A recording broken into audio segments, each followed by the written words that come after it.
there's a third program that is designed to bridge that gap between the EIDL, the Economic Injury Disaster Loan, which is the first opportunity we talked about, which is the online application directly on SBA's website, and the PPP, the Payment Protection Program.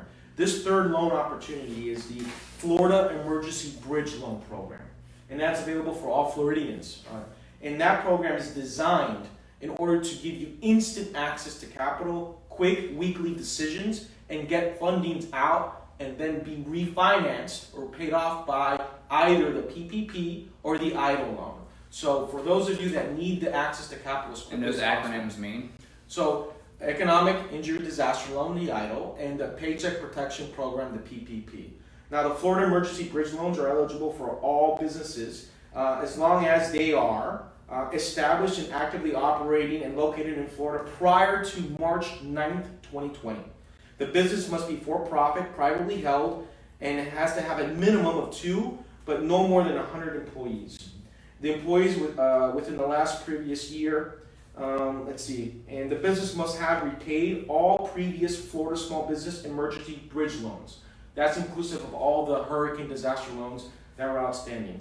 That loan program is generally up to $50,000 with loans can go up to $100,000 under special circumstances. But that loan, what you just said, 2 to 100 employees, that would not include your gig worker, your 1099, your sole proprietor. It would not include Not for this that program. category. So let's just take a moment and go back for the sole proprietor.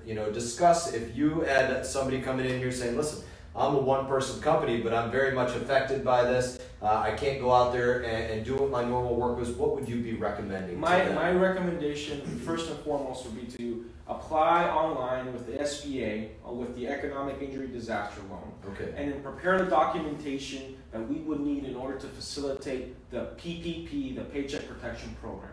Once those two are in place, communicate with your banker that you're corresponding with the PPP to ensure that you are not intertwining the use of funds between the both programs in the event that both are approved for you. What he's saying in intertwining, you can't ask for the same thing in both loans. You can't say to one loan, the Economic Injury Disaster Loan, listen, I want to borrow this for paying payroll, and then do the Payroll Protection Program loan, the 7A loan, and say, I want to borrow this much for payroll as well. Obviously, that you can look at that as a double dip. You got to find different things that each of those loans would be used for if that's the way that you wanted to go about doing that and preparing that.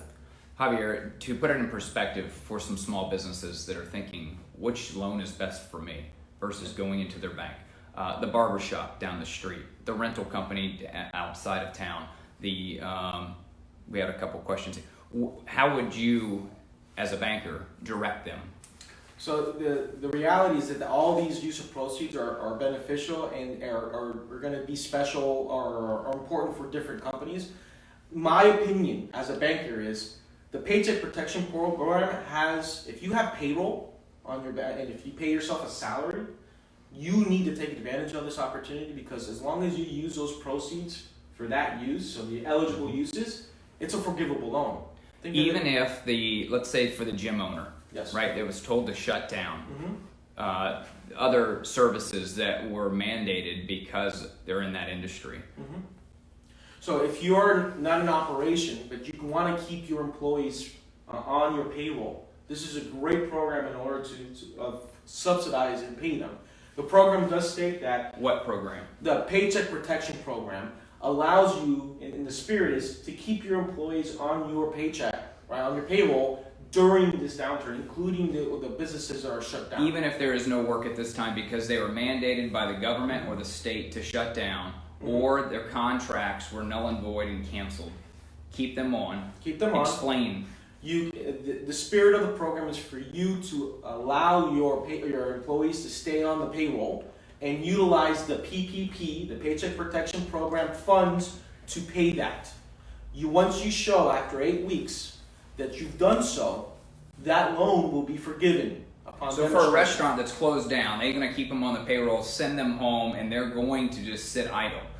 The hope is that the congressman and the Congress will back that and get them paid. Is that correct? Exactly. That's what you call the spirit of what's taking place. That is correct. Now, one of the other, I think it's a good time to mention it, something that we did before the CARES Act, this was something that was done a couple weeks prior to that bill, was a piece of legislation that specifically addressed payroll taxes, right? So as we're talking about payroll and the payroll protection program loans and those associated, remember that if you have an individual that you're having to let go onto family leave or sick leave because they have coronavirus or somebody in their family does, or they've come in contact with somebody, so it's good that they isolate, or their kids are home from school now, so they need that family leave.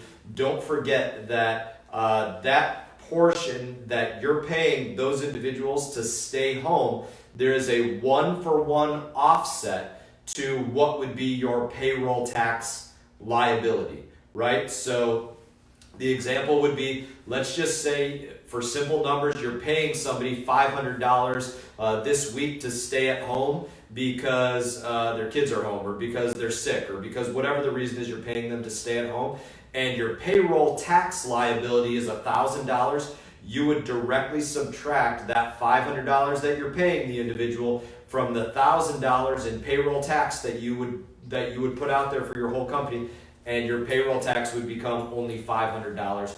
Don't forget that piece of it as well. That's not a loan piece of it, but it's also important for small businesses to go out there and remember. So, in that, do you have any other things that you want to mention on these loan programs? Or Stephen, do we have any more questions that individuals have on small business or these loans? Or again, we have from the state of Florida, the Small Business Administration bridge loans between 2 and 100 companies, between 2 and 100 individuals, that the loans are at 0% for what term? So up to, for which loan? For the bridge loan? The bridge loan, it's up to 1 year, 0%. 1 year, 0% interest for up to $50,000. Then you have the Economic Injury Disaster Loan Program, the EIDL, and that program currently is at what percentage rate here? 3.75%. 3.75% for 30 years. No collateral needed. And then we have the other program that is still being worked through by the Small Business Administration, the PPP loan, the Paycheck Protection Program loan, or the 7A loan, whatever this gets dubbed as in the future. We're talking about the same thing here, where it's currently going to be at 4% for 10 years.